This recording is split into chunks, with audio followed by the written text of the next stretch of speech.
Fala pessoal de casa, tudo bem? Aqui é a professora Cris novamente contigo para mais um pedacinho da nossa aula de compreensão e interpretação de textos. Então, nessa segunda parte a gente vai terminar um pouquinho, só um pedacinho teórico que nos faltou e depois a gente vai resolver 5 questões aí de interpretação para tu perceber, né, não só de interpretação e compreensão. E a gente vai perceber como as bancas, principalmente as bancas aqui do Sul, elas costumam a cobrar as questões que aparecem nos nossos concursos, tudo bem? A gente vai ter que dar um pouquinho uma lida no texto, um pouquinho, tá? Não te apavora, tamo junto. Então vamos lá. Então o que é importante aqui? A gente pontuar. Algumas marcas discursivas, algumas dicas aqui que vão aparecer no texto e vão te dar alguma margem de interpretação, algumas questões vão se valer dessas marcas discursivas ali para formular suas questões. Então aqui, primeiro é o uso de pontuação expressiva, né? Então o que é uma pontuação expressiva? A gente já trabalhou essa parte de pontuação, a gente sabe que tem alguns sinais de pontuação que dão uma expressividade maior ao texto. Por exemplo, ele pode fazer uma emoção, ele pode fazer um realce numa palavra que ele queira dar uma ênfase, ele pode querer indicar um realce para a próxima parte que vier depois, por exemplo, quando eu uso as reticências, pode querer indicar uma hesitação ou uma interrupção de pensamento, ou trazer uma pergunta retórica. Então, tudo isso aqui a gente vai ter com as pontuações. Então, prestar atenção nas pontuações vão nos ajudar a resolver vários tipos de questões, tá bem? Bom, depois, uso de formatação especial. Então, quando a gente fala em formatação, é o famoso itálico, aquela fontezinha, né, viradinha para o lado ali.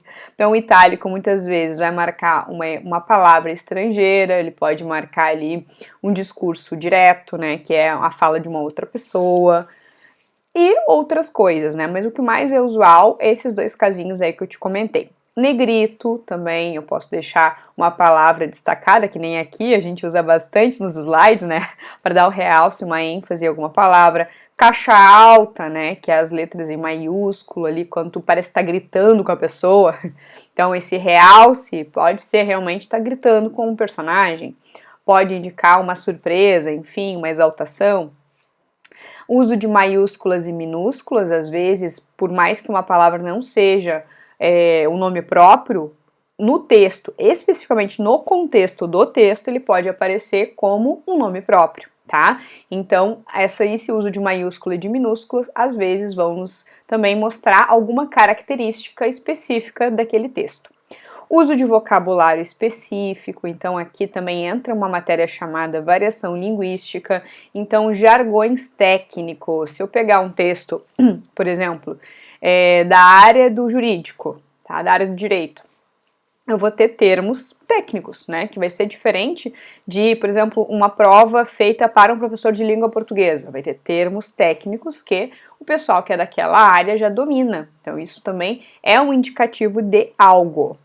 Coloquialismo, então palavras coloquiais, palavras informais, informalidade no texto. Então, por exemplo, uma crônica, é uma característica da crônica ter um coloquialismo, palavras mais informais. As gírias, né, muitas vezes as gírias também vão indicar alguma coisa, o autor de repente quer se referir a uma comunicação jovem, que nem a gente viu ali na nossa charge, né, do rolezinho, então muitas vezes é por uma comunicação específica com um determinado tipo de público. Recursos morfológicos, ou seja, diminutivo ou aumentativo, então se eu disser que alguém é um coitado, vou dizer que a pessoa, ai, coitadinho, não já muda o tom, já não dá um sentido mais afetivo, não é? Então, se eu digo que uma pessoa lá é um mulherão, não dá um empoderamento para essa mulher, então isso aqui, o diminutivo e o aumentativo, também vai ter algum sentido para o texto. Uso de padrões sintáticos, ou seja, se eu inverter a ordem da frase, vai ter alteração? Claro que sim. Então, se eu usar uma voz passiva, né, se eu colocar o sujeito que sofre a ação, eu vou estar chamando a atenção para esse sujeito que é como se fosse uma vítima, né? Se eu digo que a mulher foi agredida pelo ex-companheiro, então eu dou atenção para a mulher, por isso que a gente utilizou a voz passiva. Se eu quisesse dar margem de atenção para o agressor, eu iria colocar ex-marido, agride, ex-companheiro. Então depende em quem eu quero enfocar. Isso é muito interessante, tem muitas questões que cobram esse raciocínio. Impessoalizações, então, ao invés de eu marcar o sujeito, né, se eu dizer eu acho, eu penso, eu colocar assim, acredita-se, pensa-se. Então essa impessoalização marca muitas vezes um texto dissertativo, argumentativo, em que a pessoa ela quer se afastar, ela quer indicar, pode ser a opinião dela, mas ela quer dar um distanciamento, né, trazer mais provas, talvez, sobre aquele argumento, que não é só um achismo. Então tudo isso pode aparecer. E as inversões sintáticas foi o que a gente comentou, para trazer mais uma ênfase. Aquilo que inicia a frase tem mais ênfase do que o resto. Bom, depois, algumas dicas. Essas dicas aqui, muitos alunos ignoram. Aí depois chega com uma questão errada, me manda e fala, prof, por que eu errei essa questão? Não observou as dicas, né? Então, primeira coisa, eu preciso, numa leitura rápida, identificar o gênero e a tipologia textual, tá? Se for possível, obviamente. Tem vezes que eu posso ficar em dúvida e tudo bem, mas assim que possível, a gente conseguir identificar o gênero e a tipologia. Tipologia, esse texto, ele é narrativo? Esse texto, ele é descritivo? Ele é argumentativo? Que formato de texto está aparecendo? Porque se eu souber o formato do texto, eu vou saber também qual é a intenção comunicativa, não é? Então eu entendo a intenção comunicativa quando eu entendo para que aquela pessoa criou aquele texto, com qual o intuito, né? A intenção, a finalidade. E o gênero? Bom, esse formato de texto, ele está materializado em que formato de texto? É uma charge, é uma tirinha, é uma crônica, é uma notícia, é uma reportagem? O que é? Então, por exemplo, uma charge tem o objetivo de criticar. Tá ali dentro a tipologia narrativa, né? Muitas vezes vai ter um diálogo entre duas pessoas. Então, sabendo tudo isso já me ajuda na interpretação. Depois, identificação da fonte do texto. Isso aqui tem algumas questões que dá para matar a questão se eu souber a fonte. Então, por exemplo, eu olho lá uma fonte específica e vejo que foi o Luiz Fernando Veríssimo que criou aquele texto. Que pista isso já está me dando? Provavelmente seja uma crônica, né? O Luiz Fernando Veríssimo é um cronista. Marta Medeiros, que é uma autora que as provas gostam muito de cobrar os textos dela. Então, Marta Medeiros também é uma cronista. Então, provavelmente, aquilo seja uma crônica. Então, se eu sei as características da crônica, bom, eu sei, olha, a crônica ela vai falar sobre algo que acontece no cotidiano, vai se usar linguagem coloquial, vai ser um texto narrativo curto. Tudo isso eu sei só pegando essas dicas no ar, não é? Então são estratégias que a gente tem para a gente otimizar a nossa compreensão e interpretação de texto. Bom, essa dica número 3, eu sempre falo, nunca inicia a tua prova lendo o texto. Não inicia. Tu vai iniciar lendo o comando da questão antes de ler o texto e depois de ler o comando novamente, aí sim tu vais pro texto, tá? Então, li o texto, já li a questão, já li o comando, já li as alternativas, marquei. Depois que tu marcar, verifica novamente o comando dessa questão, tá?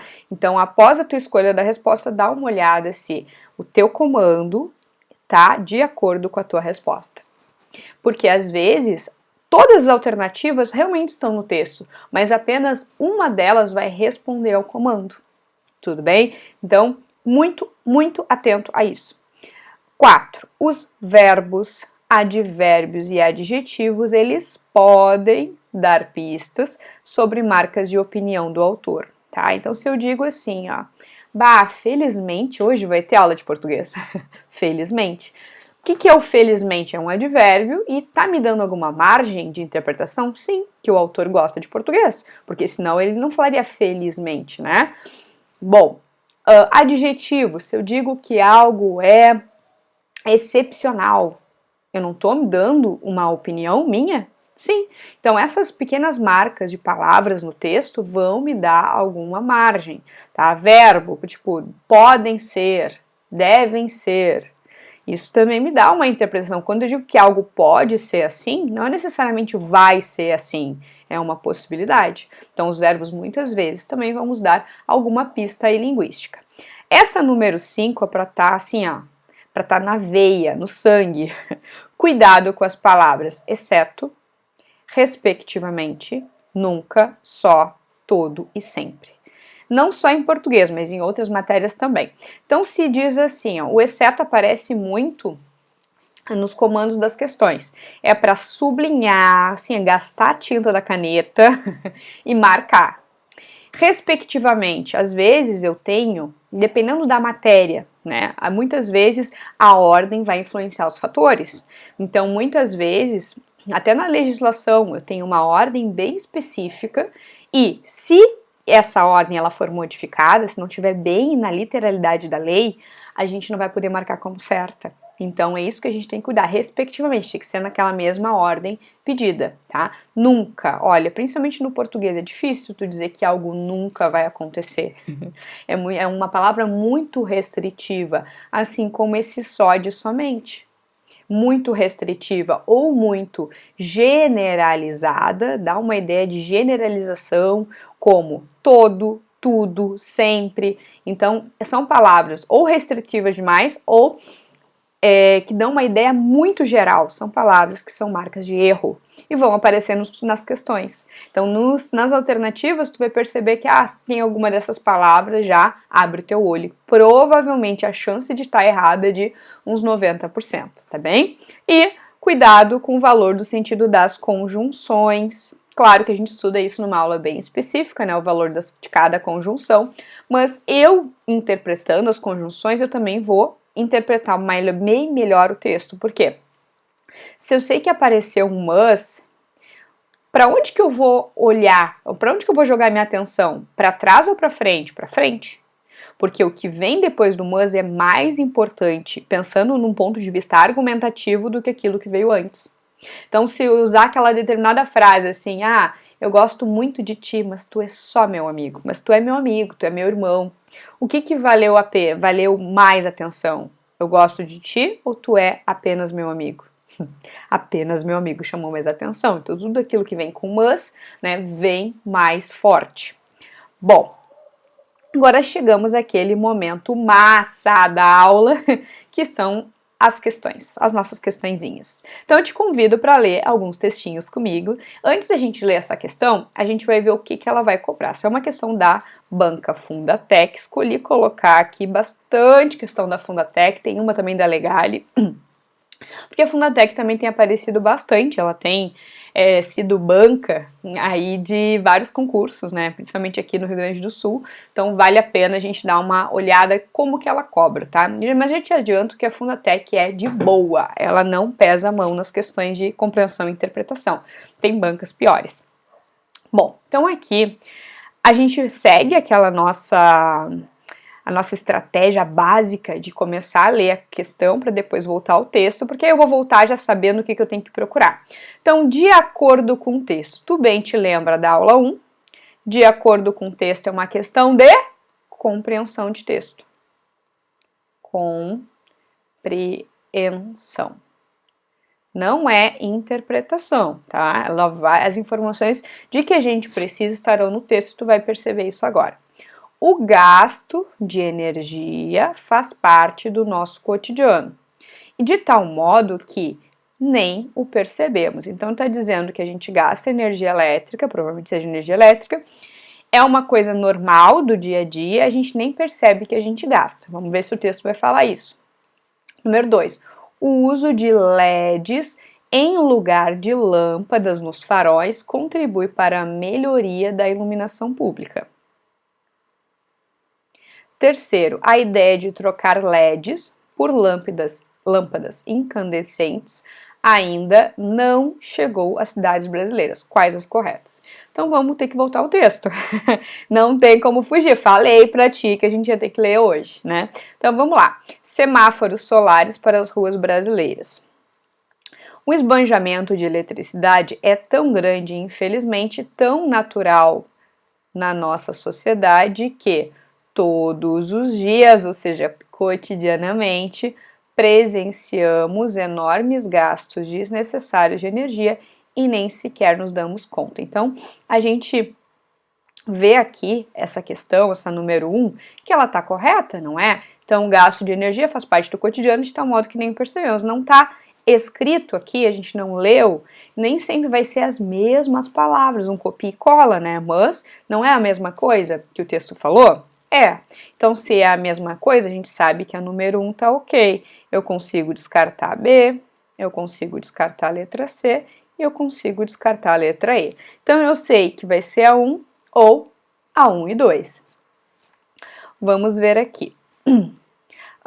O uso de LEDs em lugar de lâmpadas nos faróis contribui para a melhoria da iluminação pública. Então vamos ver se ele fala sobre isso. Quero um exemplo? Semáforos. Afinal, eles passam 24 horas funcionando e não podem ser apagados em nenhum dia do ano. Então aquele semáforo que a gente para o carro, né, espera ele abrir, realmente, eles estão 24 horas ali, eles não param. Então está consumindo energia elétrica. Óbvio que não estamos sugerindo que os faróis de trânsito sejam extintos das ruas. Há alternativas para diminuir e até mesmo zerar o consumo de energia elétrica nos semáforos. O uso de lâmpadas LED no lugar das incandescentes, por exemplo, já está sendo adotado em diversas cidades do mundo, inclusive brasileiras, e diminui bastante o uso da eletricidade. As lâmpadas incandescentes consomem 10 kW, 10 watts, enquanto os LEDs de 15 a 20 watts. Bom, então até aqui a gente percebe o seguinte, ele fala que o uso de LEDs em lugar de lâmpadas nos faróis contribui para a melhoria da iluminação pública. Vamos pensar o seguinte, está sendo falado em melhoria da iluminação pública? O foco está no consumo da energia, não em melhorar a qualidade. Muito cuidado! Então, o que ele está falando? Consumo, não é melhoria da iluminação pública, porque isso aqui é muito genérico, né? Então, a número 2, ela está errada. Assim, eu já conseguiria matar a questão, saber que a letra D não está correta e o correto vai ser a letra A. E a ideia de trocar LEDs por lâmpadas ainda não chegou à cidade. Então, o que ele fala aqui? O uso de LEDs no lugar das incandescentes, não é aqui ele inverteu. Eu vou trocar as lâmpadas que já estão instaladas lá de LEDs por lâmpadas incandescentes, que são piores? Não. O que está instalado? Está instalado as incandescentes, ele quer trocar por LEDs, né? E ainda ele fala aqui que já está sendo adotado em diversas cidades no mundo. Então, também outro erro. Então, a 3 também está errada, nossa correta letra A. É uma questão de compreensão de textos. Era só ler e ir desmembrando as informações até chegar na letra A. Vamos à questão 2. A questão 2 é da Legale. Essa questão eu fiz em aula com alguns alunos e vários erraram. Então achei muito legal trazer aqui para vocês também. Então aqui, antes da gente ler, a gente vai perceber o que ele vai nos cobrar. Então, assinale a alternativa correta sobre aspectos linguísticos da tirinha. Então, aspectos linguísticos é sobre a escrita, né? O que está escrito ali. Então, é mais aspectos linguísticos do que propriamente a interpretação do que está escrito. Então, na letra A, ele vai falar que não há marcas de oralidade no texto. Já vou te explicar cada uma. B. Os diálogos reproduzem a forma culta da língua. C. O nível de linguagem dos personagens é incoerente. E D. A linguagem não verbal não contribui para o texto. Vamos voltar para cá. Recebi anotações porque ando muito distraído por causa do celular. Aí é um menininho tá falando com um Armandinho aqui.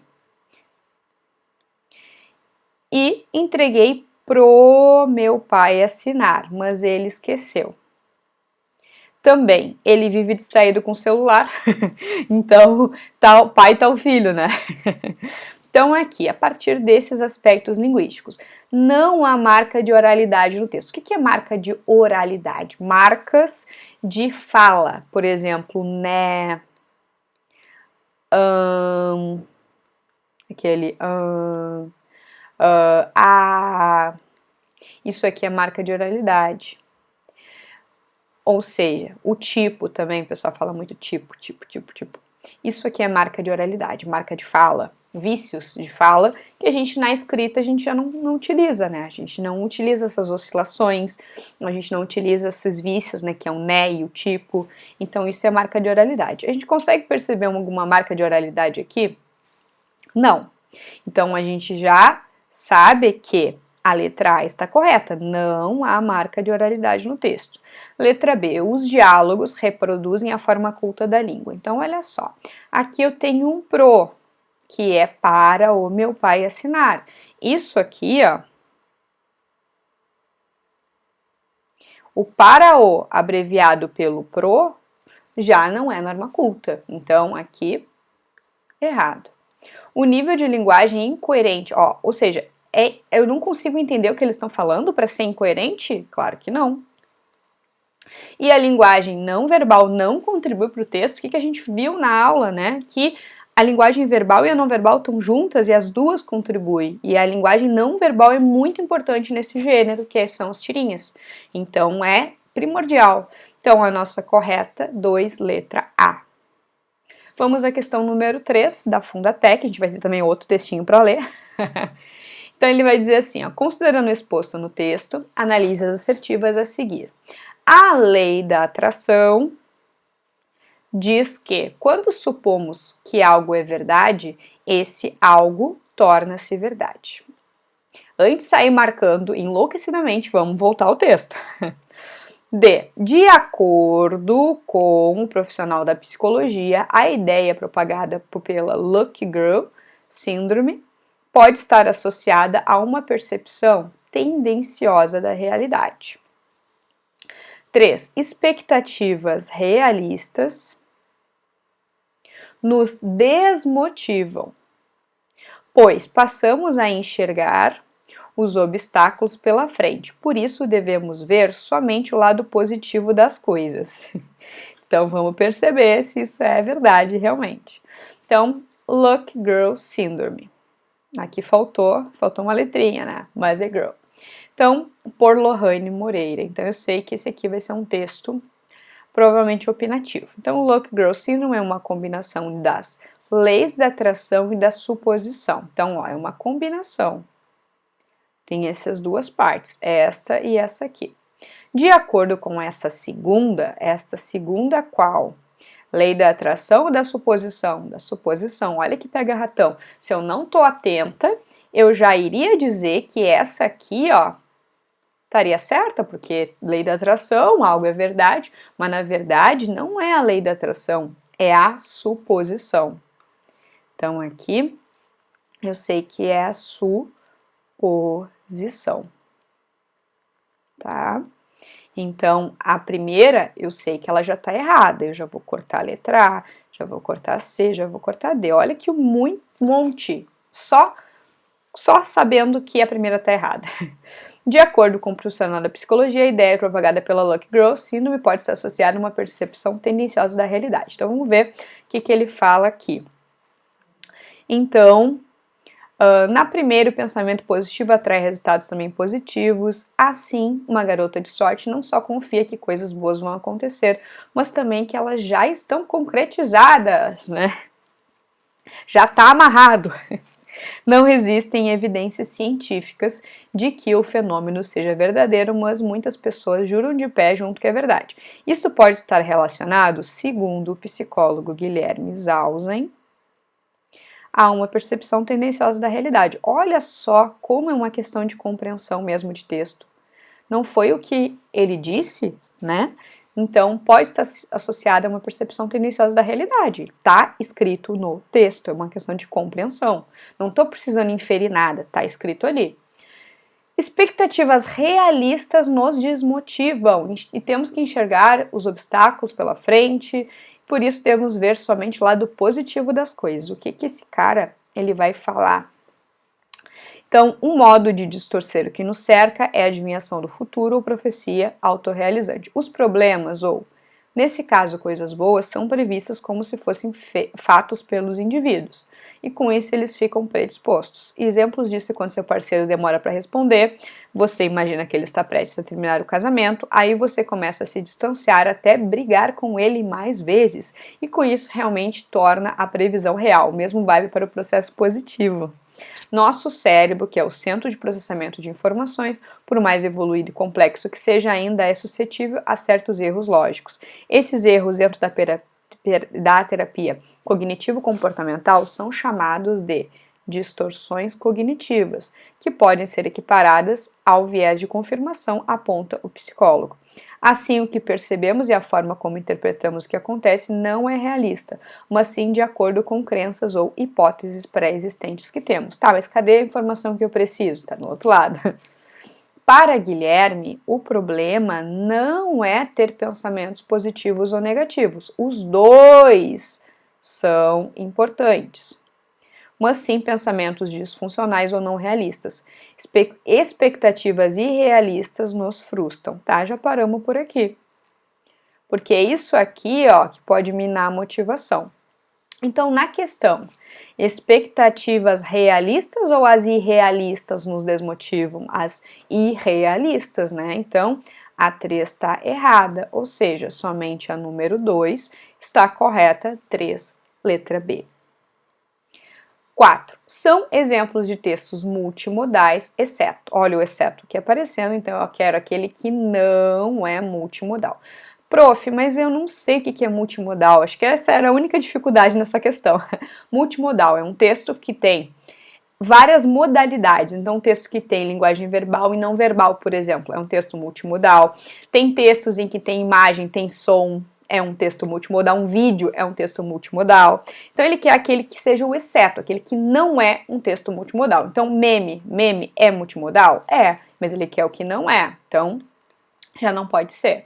Poemas visuais, ó, o que é um poema visual? É aquele poema, pega várias palavrinhas e com essas palavrinhas tu desenha um objeto. Por exemplo, se eu quiser desenhar um café, eu vou escrever café, até desenhar o formato do café, é um texto visual. Então, é multimodal? É multimodal, não é aquilo que ele quer o que não seja. Propaganda, tem linguagem verbal e não verbal? Tem, então não é o que ele quer. Tirinha, tem linguagem verbal e não verbal? Tem, não é o que ele quer. Agora, uma prescrição médica tem linguagem verbal e não verbal ou somente verbal? Somente verbal.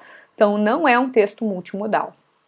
Belezinha? Vamos à número 5 e última questão do nosso bloco de compreensão e interpretação de textos. Então, aqui, nas linhas 4 e 5, no trecho, porque dar aula é uma atividade, mas ser professor é muito mais do que isso. Pode-se dizer que está pressuposto que ser professor também é uma atividade. Olha o pressuposto que a gente viu. No mesmo trecho destacado na assertiva anterior, também está pressuposto, a alternativa anterior é aqui, que ser professor é melhor do que dar aulas. E nas linhas 25 e 26, no trecho, às vezes é sofrido, às vezes é maçante, como todo amor. Está pressuposto que o amor é sofrido e maçante. Então, ó, o pressuposto é a partir daquilo que é dito que a gente pode inferir. Então, dar aula é uma atividade, mas ser professor é muito mais do que isso. Então, ser professor é muito mais do que essa atividade, né, de dar aulas. Então, a primeira está correta. Está pressuposto que ser professor também é uma atividade. É uma atividade, mas é muito mais do que isso, né, que ele fala, dar aula é uma atividade, o professor dá aula, logo, então é um pressuposto, tá certo? No trecho destacado anteriormente aqui, está pressuposto que ser professor é melhor do que dar aulas? Aonde é que fala? Cadê alguma palavra que me traga essa noção de algo ser melhor do que outro? Não, ser professor é uma atividade de dar aulas, então a 2 está incorreta. E a terceira, às vezes é sofrido, às vezes é maçante, como todo amor. Então, todo amor é sofrido e é maçante. Então, a 3 está correta, a 1 está correta, somente a 2 está errada. Então, 1 e 3 é o nosso gabarito. Muito bem! Então, gabarito, eu acho que está tudo correto, assim conforme a gente tinha visto. E Muito obrigada, gente. Agora sim, a gente fechou a nossa aulinha de hoje. Espero que tenha entendido os conceitos básicos de compreensão e interpretação de texto e não esquece, tem que praticar muito. Vai fazer muita questão, vai ler bastante noticiário, vai ler charge, vai ver tirinha, sempre para aí, tira uns minutinhos para ver se tu entendeu realmente o conceito e leitura. Leia bons livros, sempre em atividade, o nosso cérebro precisa estar sempre, a gente precisa malhar o cérebro, né? Assim como a gente malha o nosso corpo na academia, treina o nosso corpo, também temos que treinar através da leitura. Muito bem. Então, paramos por aqui. Bom descanso, até a próxima. Beijo!